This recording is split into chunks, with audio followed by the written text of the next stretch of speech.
Yeah? Hello. So, can you introduce yourself? Sure. My name is Issam Kazim. I'm the CEO for Dubai Tourism. Brilliant. So here we are on the Dubai Tourism stand. Can you tell us what exciting things you've got coming up for 2017? Sure. I think just to give a quick recap about Dubai Tourism as a whole and what we've been working on. Well, in 2012, when the numbers were announced for our 2012 visitor numbers, we had crossed the 10 million international visitor mark for the first time. By May of 2013, we announced our strategy to double that number to reach 20 million visitors by 2020. With that, of course, it meant that we needed to expand beyond our 6 or 7 key traditional markets that we were focusing on in terms of attracting more tourists from, and we expanded that to reach about 20 markets right from the get-go, and at the same time focusing on the next 10 to follow as well. And if you look at the trend that we've seen year on year since that time, we've seen a growth that is about an average of 8% throughout that period, which is almost double the industry average for the same period of time. And if you look at, again, the top 10 markets for us, India has now become our #1 key source market, Saudi being number 2, UK following them at number 3, and at number 4 we have Oman. Then you have a lot of the other markets within the top 10 being Germany. You have China that has crept into the numbers as well with the growth that they have seen year on year.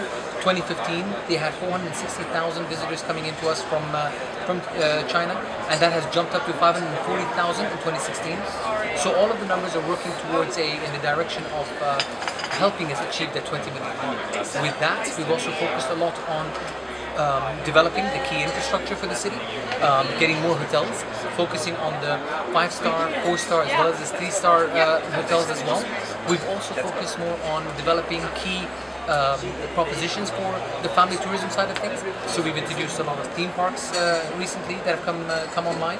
Within the period of time that from the strategy till today, we have a theme park that covers Marvel characters as well as Cartoon Network characters, others that focus more on the Motion Gate and Lionsgate with movies like Hunger Games, Shrek, How to Train Your Dragon, and so on. So it's safe to say that there's a lot of development that has gone on over the past 2-3 years in Dubai, and there's a lot more exciting things coming up. Okay, and what kind of new areas has Dubai been moving into? I mean, you've been focusing on a different area in the last 12 months and the upcoming 12 months, maybe food or culture, that kind of thing. In terms of Dubai, I think what's important for us when we started focusing on more than the traditional markets, we started looking at the key propositions of Dubai. So people are aware of the beach and certain level of 5-star hotels in Dubai and retail offering. But what they don't know is the depth of Dubai's offering. So the arts and culture scene is definitely seeing a rise in terms of it's being communicated a lot more globally. The historical sites within Dubai as well are being reintroduced in a way that it's much more accessible, even creating certain museums within those areas as well. If you look at the retail aspect of Dubai, we're starting to showcase a lot more, not just the new and modern brands of retail that people traveling the world are aware of, but also focusing a lot on the spice markets, the textile markets, the older parts of the souks of Dubai as well, which is a key selling point. And then with the launch of Dubai Opera, bringing that and the theatre and musicals that have been within those walls as well. Like if you focus on big brands like Les Miserables has been there. You've had Cats, many other shows, popular global shows that have been there as well, and many more to come. Our events and festivals have been growing and becoming stronger and stronger year on year, and I think those are other areas and features that people are some already aware of, others that I think it becomes a key anchor in terms of pulling and attracting more visitors to Dubai during specific periods of time. So, very quickly, what do you think?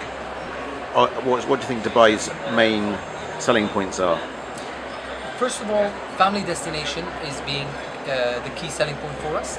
I think the fact that Dubai is within, I would say, a 4-hour flight radius, you have about 1/3 of the world's population, and if you check out about within the 8-hour flight radius, I think you have 2/3 of the world's population. And I think the fact that the connectivity of Dubai to the rest of the world, and the fact that it's so centrally located on the map, makes it so accessible.